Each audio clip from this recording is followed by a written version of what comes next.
Your grandfather marked one X on Lake Superior. Nearly 50 years later, Sonar found a ship almost directly under it. The problem is, according to every official record you could find, that ship is not supposed to be there. And if the wreck is what you think it is, then your grandfather did something nobody in your family ever knew about. He found the ship he once helped search for. He found it, kept the location secret, and carried that secret to his grave. Which leaves one question you cannot ignore. Why? The map came out of a steel box that had been sitting in the back of a closet since before you were born. Nobody called it a treasure box. Nobody even thought it mattered. It was just one of those heavy old containers families keep, because throwing away a dead relative's things feels wrong. Inside were ordinary pieces of a life you only knew from stories. A cracked compass, a dive watch that had stopped at 2:17, 3 black and white photographs curled at the edges, a brass key with no tag, a small notebook swollen from moisture, and underneath all of it, folded twice, was a nautical chart of Western Lake Superior. Most of the chart was clean. One place was not. About 8 miles beyond the edge of the old search area, someone had drawn a red X and pressed hard enough to score the paper. Beside it were 6 small pencil marks, almost like tally marks, and one number you could not make sense of. The handwriting was your grandfather's. That alone would have been interesting.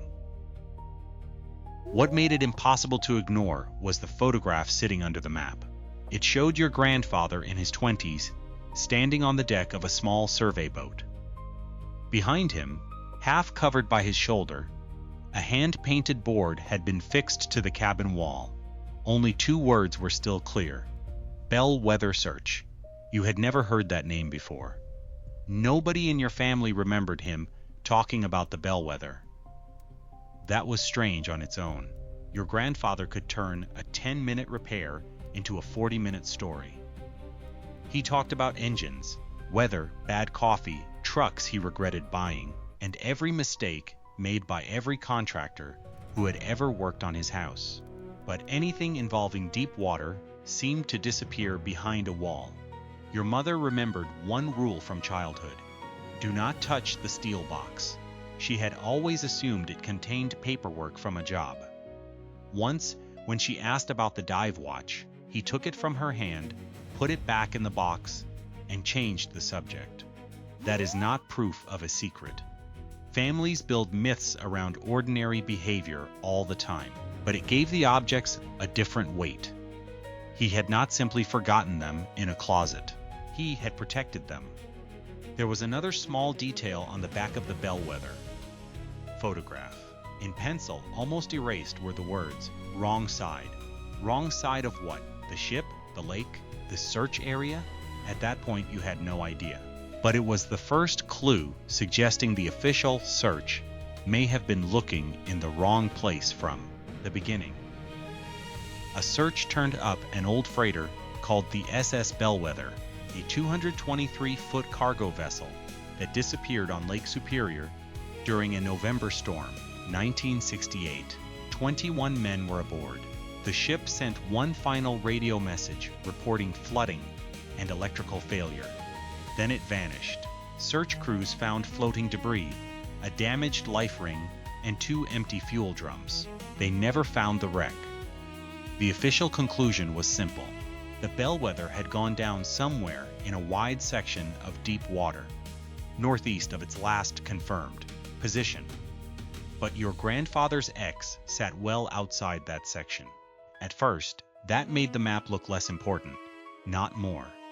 Maybe he had marked a fishing spot. Maybe the X had nothing to do with the bellwether. Maybe the photograph and the chart only happened to be stored together. Then you found his name in a newspaper archive. 9 years after the bellwether disappeared, a private expedition went back out to look for it. The article was tiny, buried below a story about a county budget dispute. It mentioned a 4-man dive team on a rented survey boat. One member was a local mechanic who had rebuilt one of the expedition's compressors and served as a backup diver. That mechanic was your grandfather. The expedition lasted 11 days. According to the paper, they found nothing. That should have ended it. Instead, it made the X harder to explain. Because if they found nothing, why did your grandfather keep a chart with one exact location marked in red? Why keep the dive watch? Why keep the photographs? And why were 6 pencil marks drawn beside the X? The first thing you did was compare the chart against modern coordinates. Old paper charts are not perfect. Coastlines shift on copies. Printed scales distort. A pencil mark can cover hundreds of yards. So you did not treat the X like a magic GPS pin. You treated it like a search box. The center of that box was deep enough that recreational diving was out of the question. Cold water, low visibility, and depth meant the first look had to come from sonar. On the first pass, the screen showed nothing. The screen stayed empty long enough to make the plan feel ridiculous. The bottom rolled by in dull bands. Rock, sediment, more rock. The X on a 50-year-old chart started to feel exactly like what any reasonable person would call it, an old man's mark on old paper. Then the operator changed the angle and ran the line again. About 7 minutes into the second pass, a shape appeared off the starboard side of the scan. It was too straight to be geology. The operator crossed it again from the opposite direction. This time the outline came together. A long hull, a raised structure near the stern, a separate debris field. Something that looked like a broken mast lying off one side. The measurement was rough, but the object was a little over 200 feet long. The bellwether had been 223 feet. That was the first real hit of adrenaline, and it lasted maybe 10 seconds. Because one detail immediately undercut it. The wreck was pointing almost southeast. The bellwether's last known heading, the wind that night, and the original drift models all suggested a different final track. Wreck orientation alone is never proof because a ship can rotate as it sinks, but it was another mismatch. So now there were 2 possibilities. Either this was not the bellwether, or the official story about the bellwether's final hours was wrong. The heading problem bothered you enough that you almost wrote the wreck off.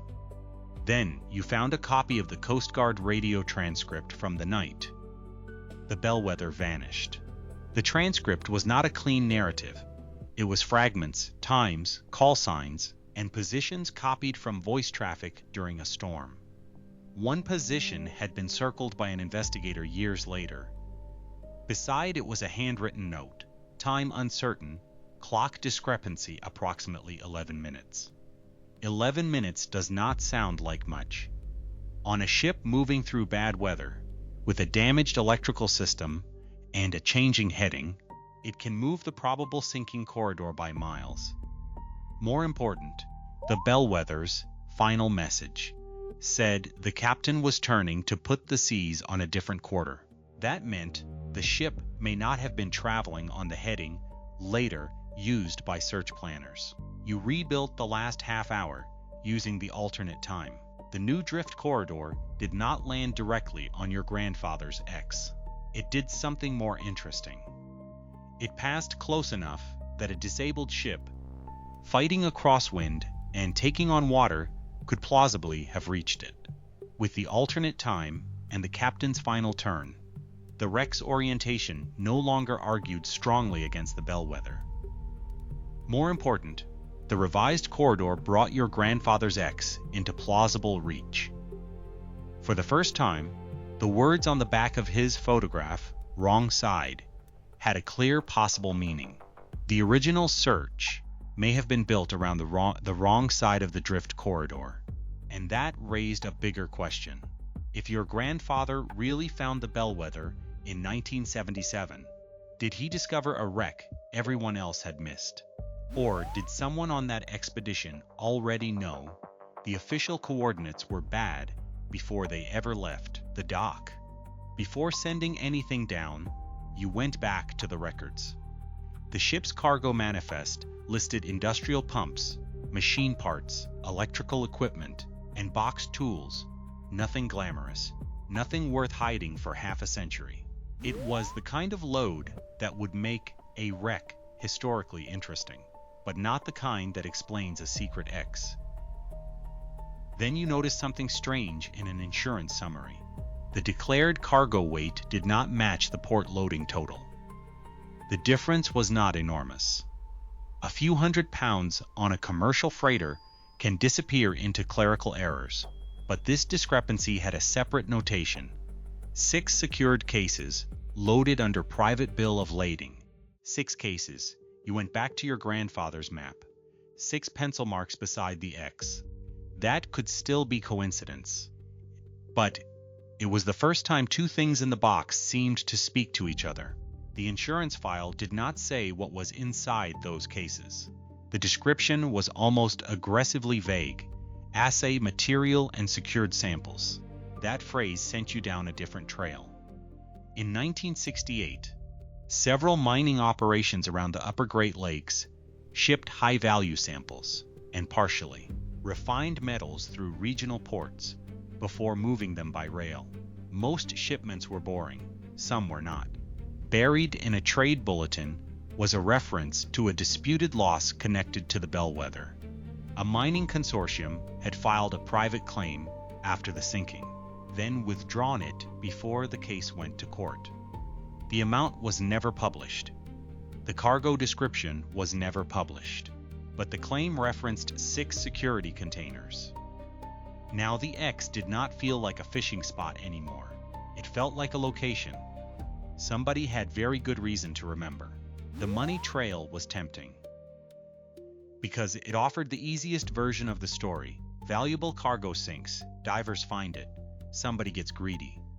Real records are usually messier. One customs sheet described the 6 containers as geological reference material. Another called them metallurgical samples. A third document did not describe the contents at all, but listed the containers under a separate security charge nearly 20 times higher than the normal cargo rate. That charge mattered. Shipping companies do not pay for extra guards, restricted loading windows, and separately witnessed seals to protect boxes of ordinary rock. The most useful clue was a refinery ledger from 2 days after the bellwether should have arrived. It recorded a canceled intake for material whose weight matched the 6-container discrepancy almost exactly. The ledger used no word like treasure. It used percentages: gold, silver, copper, impurities.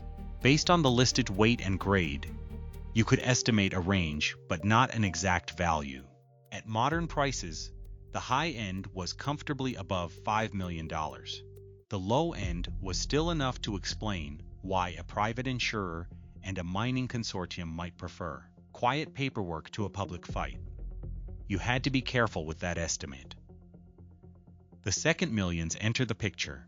Every old mark starts looking like a clue, and every shadow starts looking like gold. So you wrote the range down and kept treating it as a possibility, not a fact, because the more important fact was not the value. It was that the 6 cases had been treated differently from everything else on the ship. Somebody cared about them before the bellwether sank. The sonar could tell you there was a wreck. It could not tell you the name. For that, you needed a camera. The ROV dropped through black water slowly enough to make every second feel expensive. At first, there was nothing but particles moving through the lights. Then the lake bed appeared, flat and pale, and a shadow grew at the edge of the frame. The first thing the camera showed you was not dramatic. It was a railing, bent, covered in growth, half buried in silt. The camera moved along it, and the rest of the ship emerged piece by piece. A collapsed deck, a winch, a row of openings where windows had been. A section of superstructure twisted away from the hull. The stern had suffered heavy damage. That matched the sonar. But there was still no name. The bellwether's lettering should have been near the bow and stern. but those areas were either buried or too damaged to read.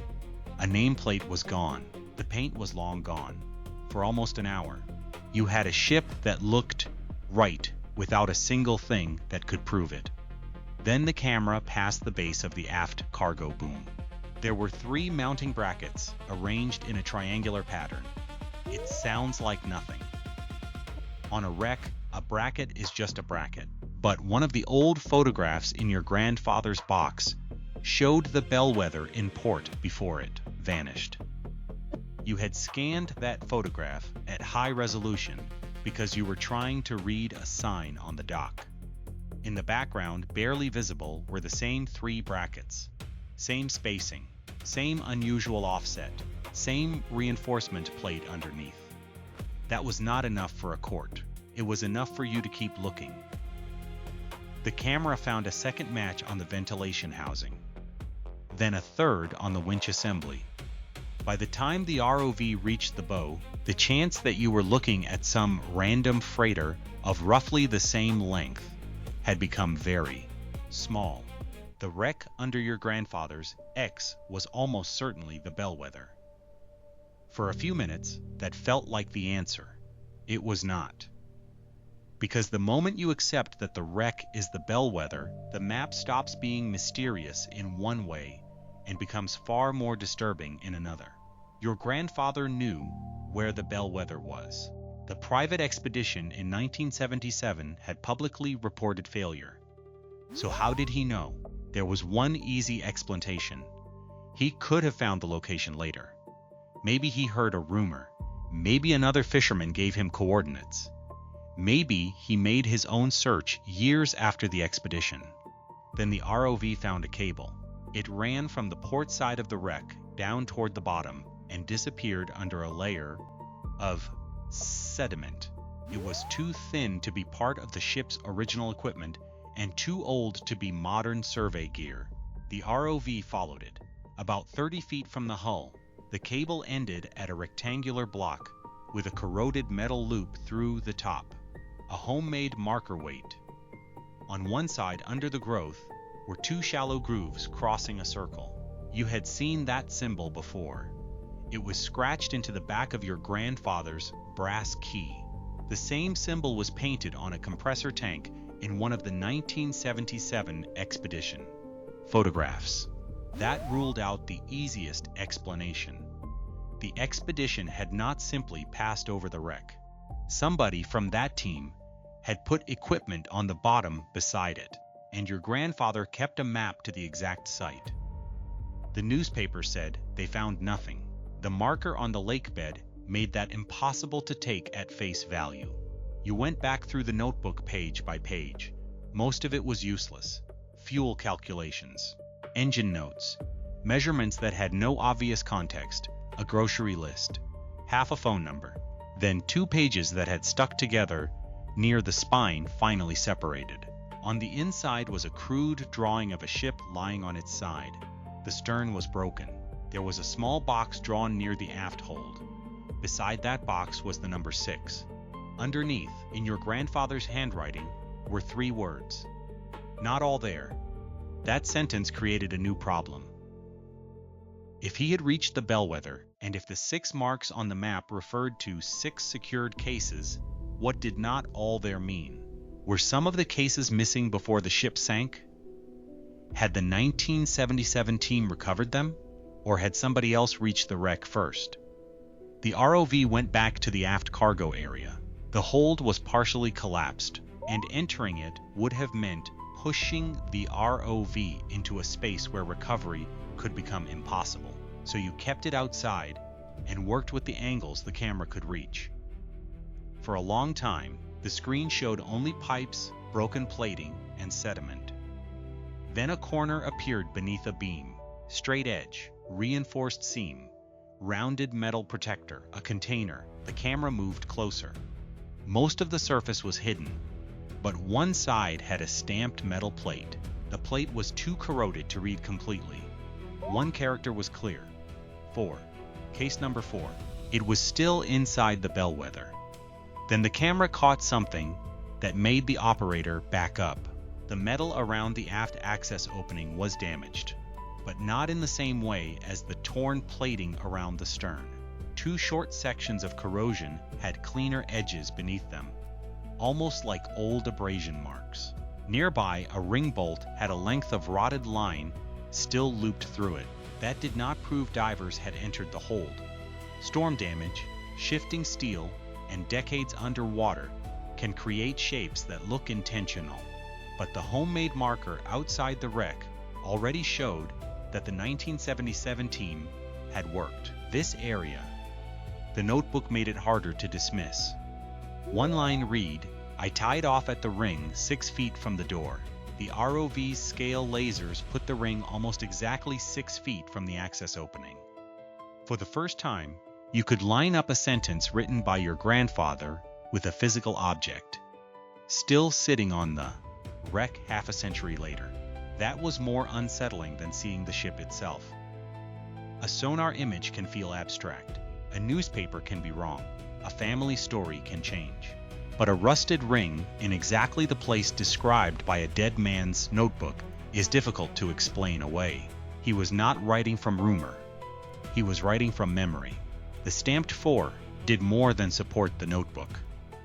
It meant the 6 cases were probably real, and at least one of them had gone down with the ship. But it also made your grandfather's note more important. Not all there. If 4 was still there, which ones were missing? The obvious next step was to figure out what the cases contained. That was harder than finding the ship. The shipping company was gone. The insurer had merged twice. The mining consortium had dissolved in the early 1980s. Records pointed to other records that no longer existed. Eventually, an old accounting ledger provided the first useful clue. On the same date the bellwether was loaded, the consortium recorded a transfer from a northern processing site described as semi-refined, precious metal and high-grade assay material. This was not finished bullion. It was a semi-refined metal mixture that could contain a large percentage of gold and silver before final processing. The weight entry was close to the unexplained difference in the bellwether's cargo total, close enough that you had to calculate it twice. If the 6 cases contained the material described in that ledger, their present-day metal value could be several $1,000,000. Not pirate treasure, not a chest of coins, just 6 industrial security cases carrying dents, rough-cast bars that most people walking past them on a dock would never look at twice. Now there was a plausible financial motive for keeping the wreck quiet, but the value did not explain your grandfather. If he and the 1977 team found a wreck carrying millions, why report failure? Why leave at least one case below? Why never return? The answer started with the dive watch. You had assumed the watch was your grandfather's because it was in his box. It was not. Inside the case back were 2 engraved initials that did not match him. One of the 1977 photographs showed another diver wearing a watch with the same wide metal band. The initials matched one of the divers named in the newspaper archive. On the 10th day of the expedition, one diver was airlifted from the survey boat after what the article called a decompression incident. He died just before dawn the next morning. The public story said, the accident happened during a training dive. But your grandfather's notebook had a line dated the same day. Second trip to stern, line fouled. Came up wrong. Then another line below it, no more. You had been treating the 1977 expedition like a treasure hunt. Your grandfather may have remembered it as the day a man on his team died. There was one more contradiction in the expedition records. The newspaper said, the team ended the search after the accident. A harbor log showed their survey boat returning before sunrise the next morning, staying at the fuel dock for less than an hour, then leaving again. It came back shortly before 3 that afternoon. Why go back out after a man had been airlifted and the search was supposedly over? Your grandfather's notebook had no normal entry for that day. Just 3 times: 5:10 a.m., 8:42 a.m., and 3:16 p.m. Beside the last time was one word: garage. One interpretation was hard to ignore. The team may have returned to the wreck after the accident, recovered something, and taken it straight to shore before anyone outside the group knew what they had found. If that is true, the public claim that the expedition failed was not a misunderstanding. It was deliberate. That creates a darker possibility. A man dies. The remaining team knows there is valuable cargo below. They go back anyway. If they recovered anything, fear, guilt, or legal risk may have given them a reason to erase the discovery. There is another possibility. They may have gone back to recover their partner's equipment, secure a line, or remove something that could identify the site. The records cannot tell you which motive was real, and the notebook does not say what, if anything, came back to shore that day. The next useful clue was the brass key. The key did not fit anything in your grandfather's house. It did not match old tool cabinets or boat locks.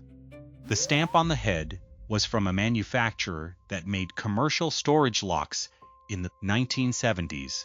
The number on the map that you could not make sense of turned out not to be a coordinate. A faded receipt tucked inside the notebook carried the same number beside a waterfront garage address. The garage row sat less than half a mile from the launch site.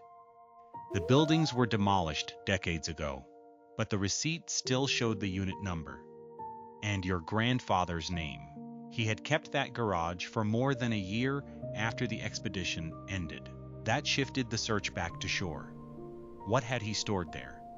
The garage itself was gone, so there was nothing to open with the key. But old family photographs gave you another path.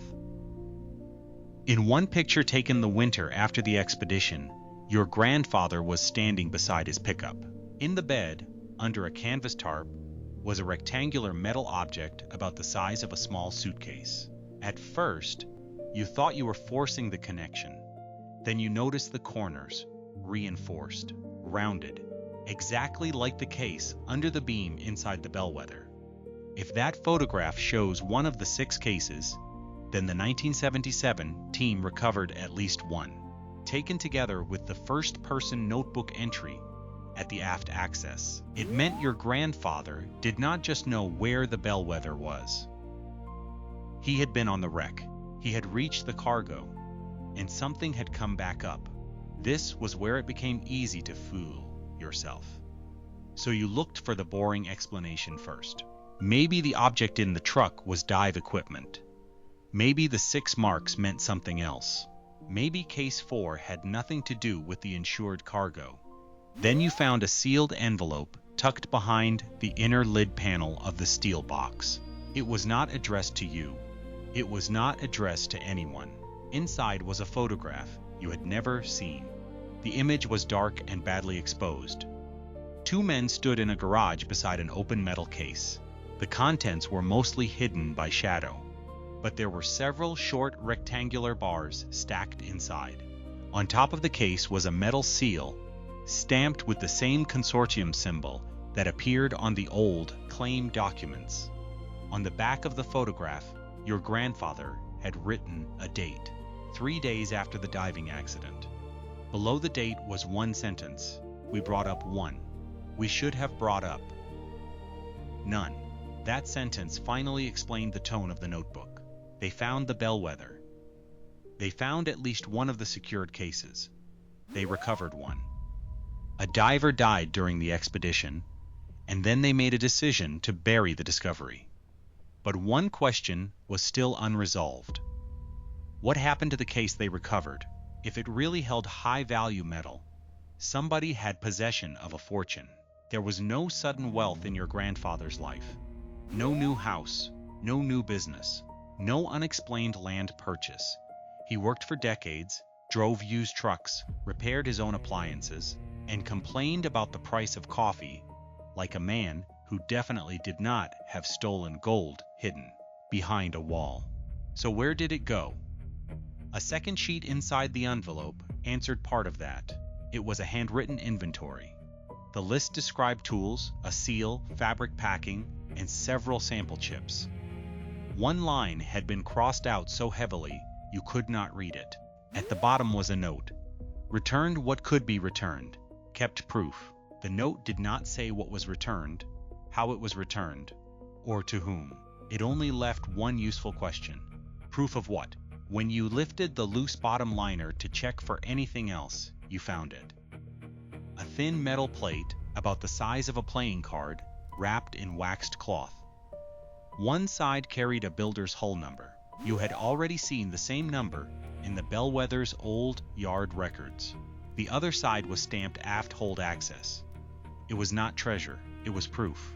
The plate was the kind of compartment tag that belonged inside the ship, not on a dock, not in a newspaper office, and not in your grandfather's closet.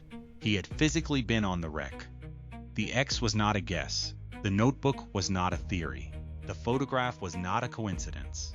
He had found the Bellwether in 1977 and hidden the discovery for the rest of his life. At that point, you thought you understood the story.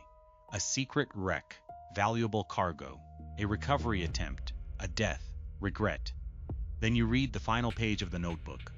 It was written years later in a different pen. The handwriting was shakier. The page said, the 6 cases had not all been together when the team first entered the hold. 4 intact cases were visible. 1 more had split open. 1 was missing. So before the team recovered anything, only 5 of the 6 were accounted for inside the hold. One possibility is that somebody had already taken the missing case. Another is that it was never loaded, or it may have shifted somewhere else inside the wreck when the stern failed. The note ended with a line that made the red X feel less like a treasure mark and more like a warning. If you go back, do not assume the lake is the only thing keeping it. You read that sentence over and over. The most tempting explanation was another salvage crew, a secret buyer, or somebody who knew about the cargo before the Bellwether left port. But the notebook does not prove any of that. It proves only that your grandfather believed the missing case mattered, and it proves he was afraid of more than depth and cold water. So you went back to the 1968 records one more time. The Bellwether's departure log listed the 6 secured cases as a late load. The loading supervisor signed for them. The receiving signature belonged to the ship's first mate, but the serial numbers skipped. 1 number in the sequence had been typed over. That could be a clerical correction. It could also mean 1 container was replaced before departure. Then there was the withdrawn insurance claim.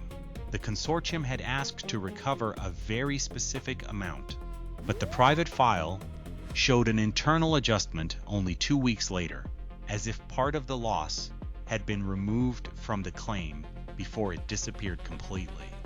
In other words, somebody may have known that all 6 cases were not lost. That is where certainty ends. The remaining evidence supports several explanations, and none of them can be proved from the records you have. The Sonar and ROV answered the first question.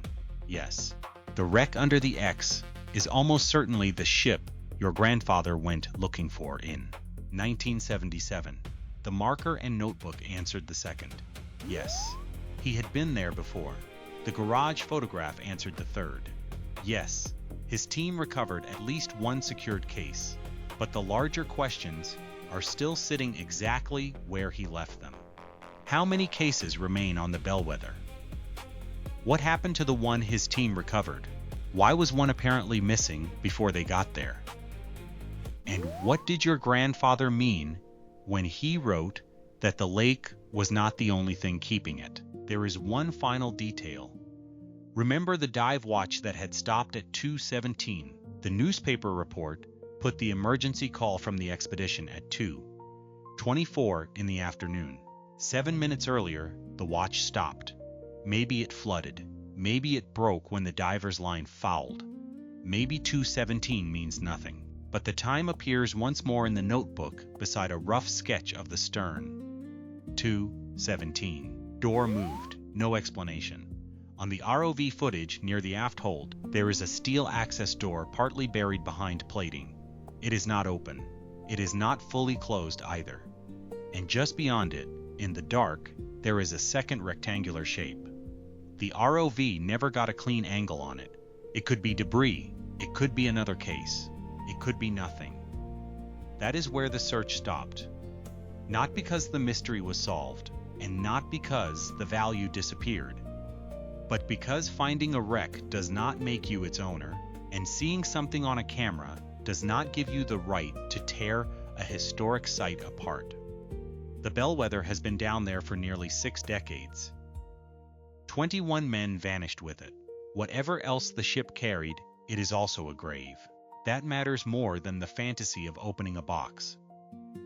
But when you look at your grandfather's map now, you see something completely different from what you saw the first day. You thought he left an X because he wanted someone to find treasure. Maybe he left it because he wanted one person to know he had not failed. He found the ship. He reached the cargo. A man on his team died. His team brought 1 case ashore, and his own note says they should have left it where it was. He never became rich from it. He never sold the story. He never claimed the discovery. He just kept the proof, a map, a key, a dead man's watch, a photograph, and a small metal plate from a ship that officially nobody had found. The strange part is that the most valuable thing in the box may not have been metal at all. It was the location. Because case number 4 is still visible under the collapsed beam. Another rectangular shape may be behind the aft access door, and if the 1968 ledger is accurate, the material that went down with the bellwether could still be worth millions today. Could. That word is important. The wreck cannot tell you what was inside every case, and the surviving paperwork is incomplete. Once money enters a mystery, possibilities get repeated as facts very quickly. So this is what the evidence actually supports. The wreck under the X is almost certainly the bellwether. Your grandfather's team found it in 1977. The expedition publicly reported failure, even though the team had reached the wreck. They recovered 1 secured case during an expedition that also suffered a fatal dive accident. At least 1 numbered case remains inside the wreck, and 1 case may have been missing before the 1977 team ever arrived. Everything beyond that is still a question. The first time you unfolded the chart, you thought the red X was the beginning of the story. Now you think it was the ending. Your grandfather could never say out loud. He did not leave you a treasure map. He left you the place where his life split in 2. Before the bellwether, he was a young man chasing a famous wreck. After it, there is no record of him joining another wreck search. And somewhere beneath the cold black water of Lake Superior, behind a damaged steel door, the reason may still be waiting.